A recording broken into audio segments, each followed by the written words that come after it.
በዝና ማማ ላይ ሆኖ በብቸኝነት መማቀቅ ምን ያህል ያማል።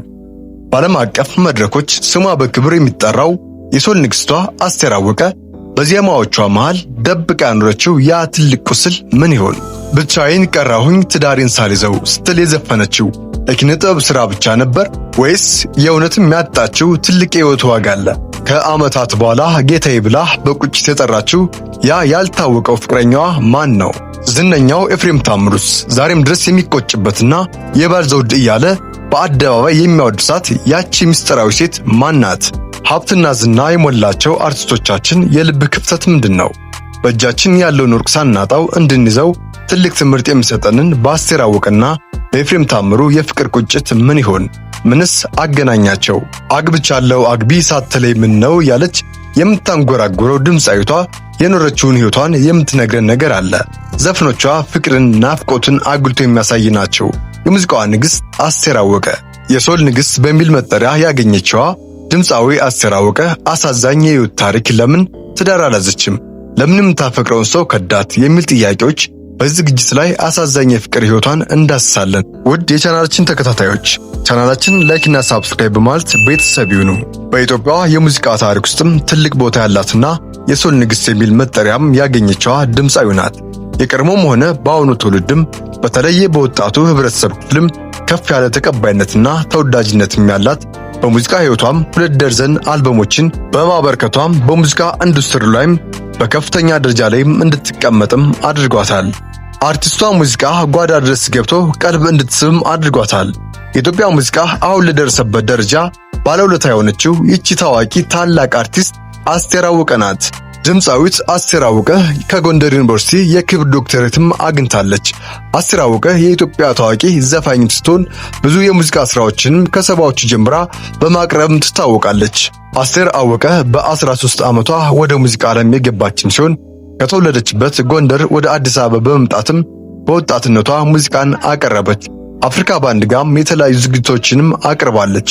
በዝነኛው ታንጎ ሙዚቃ ቤትም እገዛ ከባንድ ወጥታ በራሷ መዝፈን ጀመረችው። አስቴር አወቀ በተለይ ከውብሸት ፍስሐ ጋር በመሆንም ነጠላ ዜማዎችም በታንጎ ሙዚቃ ቤትም አከፋፋይነት ለዝም ማድረስም ጀመረች። የኖሩትን ሕይወትን ያሳለፉትን መልካምና ጥሩ ያልነበረ ጊዜያትንም በዜማ አድርገው ከሚሰሩ ድንቅ አርቲስቶች መሃል አስቴር አወቀም አንዷና ዋናኛዋም ናት። አስቴር እውነተኛም ፍቅርን ፍለጋ ስትዋትት መኖሯንም የሚገልጽ ብዙ ሙዚቃዎችንም አንጎራጉራለች። ከነዚህ መካከልም ዛሬ ልናየው ያሰብነው ወይ ኑሮ የሚለው ዘፈኗን ነው። አስቴር ለዚህም ስለምናውቀውና ለዓመታት በልቧ ይዘው ስለምትኖረው ሰው በትዝታ ወደ ኋላ ሄዳ እያስታወሰችም በብዙ ዜማዎችም ስለዘፈነችው የሰማናትም ቢሆንም ሀገር የሚለው አልበሟ ላይ ለራሷ የዘፈነችውን ወይ ኑሮ የሚለውን ልብ የሚነካ ዘፈኗ ላይ ግን ቁጭቷንም ምን ያህል ጥልቅ እንደሆነ በተለየ ሁኔታንም ተናግራለች። በዚህ ወይ ኑሮ በሚለው ዜማ ላይ አስቴር አወቀ የምትነግረን ከዓመታት በፊት አብሯ ስለነበረውና እጅግ በጣም አድርገው ስለሚያፈቅራት ሰው ነበር። ይህ ሰው ሌላው ቀርቶ አስቴር የሚለው ስም ልቡን አላደርስለት ብሎ አዲስ ስም ሁሉ አውጥቶላትም ነበር። ይህ ሰው አስቴር አወቀን የሳቋና የደስታዋ ምንጭም ነበር። ሁሌም አዲስ በሆነ ፍቅርም ይወዳታል። አንድ ሰው ነበረ ሁሌም የሚያስቀኝ ሰውጣ ስገባ ወይን እሸት የሚለኝ ብላም አንጎራጉራለትም ነበር። ሆኖም አብሮ በነበሩበት ሰዓትም ይህ እመቤት እያለ በክብርና በፍቅር የሚንከባከባትን ወይንዬ ብሎ በቁልምጫ የሚጠራትን ሰው የሚገባውን ፍቅር ልሰጠው አልቻልኩም ነበር። እናም በዚህ ሁኔታ ላይም መለያየትን መረጥ። ዓመታት አለፈ፣ ጊዜያትም እየሄዱ አስቴር አወቀም ልብ እየገዛት ስትመጣ ያንን በፍጹም ፍቅርና አክብሮት ወይንዬ እያለ በአዲስ ስም የሚጠራትን ያን ሰው መናፈቅ ዳግም ልታገኘው መመኘት ጀመረች። አብረው በነበሩበት ወቅትም የፍቅር ትርጉሙ ተሰውሮባት በወደዳት ልክ ፍቅር አለመስጠቷ ቁጭቷም ሆነ አሁን ላይ ባገኘውትና እኔም ባፈቀርኩትም ትላለች። ይህንን መንገደኛ ዘንድሮ ስናፈኩት ባገኘውትና ወይንዬ ባልኩት ወይንዬ ብሎ ጠርቶ ስም ያወጣልኝን ሄጄ ፈልጋለሁ አገኘው እንደሆን። ሆኖም ዓመታት ተቀይረዋል። እናም ፍለጋው የወጣችለት ያኔ ወይኔ ብሎ የጠራት ልቡ ያፈቀራት ሰው አልተገኘም። አላገኘውትም የልቤን ወዳጂ ስለሱ ሳውራ አኖራለሁ እንጂ እያለችም ትቀጥልና መጨረሻ ላይም ልብ የሚነካ መልእክቷንም በዘመናዊ ቁጭቷንም በዚህ መልኩም ትናገራለች። ከሀገሬ ወጥቼ ኑሮን ሳሳድደው ብቻዬን ቀረውኝ ትዳሬን ሳልይዘው እያለች የምታንጎራጉረው አገኘውንች እያለች አብረው በነበሩበት ሰዓት እመቤቴ ስላት ጌታዬ ብላ አለመጥሯታ ይቆጫታል። ዛሬ ከዓመታት በኋላ ምንም እንኳን አብሯት ባይኖርም ምንም እንኳን ከተለያዩ ዓመታት ቢያልፉም እሷ ግን አብሯት ባይሆንም አሁን በትዝታዋ ብቻ ጌታዬ እያለች አዚማለታለች፣ አንጎራጎራለታለች። ጌታዬ የታገኝ ይሆን በማለትም እስካሁን ድረስ ራሷን ትጠይቃለች። ይህንን ዜማም የምትዘፍነው የደጋገመች ቀራውኝ ብቻዬን ትዳሬን ሳልይዘው ቀራውኝ ብቻዬን ትዳሬን ሳልይዘው በማለትም ነው። ይህ ከወጣ ከዓመታት በፊት የሆነውን የአስቴር ዜማን እንድናስታውስ ያደረገን ዝነኛው ኤፍሬም ታምሩ በአንድ ወቅትም በሳይፉ ላይ የተናገረው የነበረውና በሶሻል ሚዲያም ተቆርጦ እያነጋገረም የነበረው አጭር ቪዲዮ ነበር። ሳይፉ ሾው ላይ ቀርቦ የነበረው ኤፍሬም ታምሩ ሳይፉ ፈንታውን ኤፍሬም ታምሩን ስለ ቀድሞ ባለቤቱም ይጠይቀዋል። በቃለ መጠይቁ ላይ ሲስቅ ሲጫወት የነበረው ኤፍሬም ታምሩ ልክ ይህንን ጥያቄ ሲሰማ ፊቱ በቀጥታ ይቀያየራል። እናም በዚህ ስሜት ውስጥ ሆኖ በአንድ ወቅትም አብረው ስለነበረችው ባለቤቱም ይናገራል። ከባለቤቱ ከተለያየ ቆይተናል እንጂ ባለቤቴም በጣም ጥሩ ባለቤት ነበረች።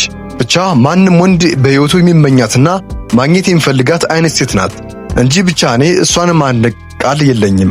በጣም የእግዚአብሔር ሰው ነች፣ ትዕግስተኛ ነች፣ ትዳሯን አፍቃሪ ነች፣ ባሏን አክባሪ ነች፣ የፍቅር ተምሳሌ ነች፣ በቃ የባል ዘውድ ነች አለና ያችን ሴት ማጣቱ የእግር እሳት ሆኖበት እንደቀረም ይናገራል። በሚያስታውቅ መልኩ በቁጭት ስሜት በረጅሙ ተንፍሶ በጣም ነበር የማንዋደደው፣ ግን በቃ እግዚአብሔር አመጣ፣ እግዚአብሔር ወሰደ፣ አብረን መኖርም አልቻልንም፣ ተለያየን አለ።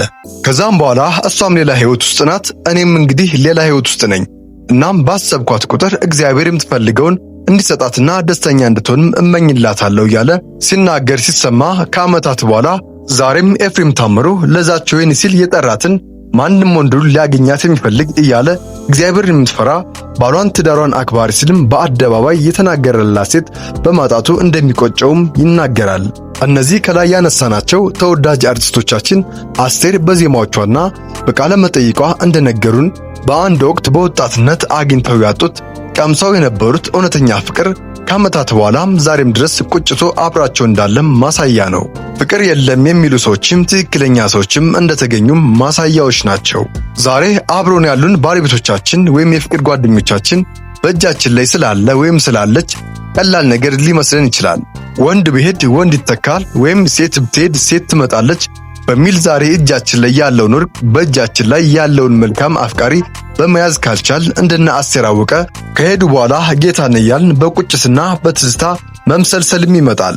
እንደ ኤፍሬም ታምሩ ከብዙ ዓመታት በኋላ ያችን መልካም ሴት እያሰቡ በሐሳብ በትዝታ መንገድ መንጎድም ይመጣል። በእጃችን ያዝነው ወርቅ አንዴ ካመለጠ ሀብትም ዝናም ምንም ነገር አይመልሰውምና አብሮ ሳለ ፍቅርና እንክብካቤ እንስጥ የሚለው የዛሬው መልእክታችን ነው።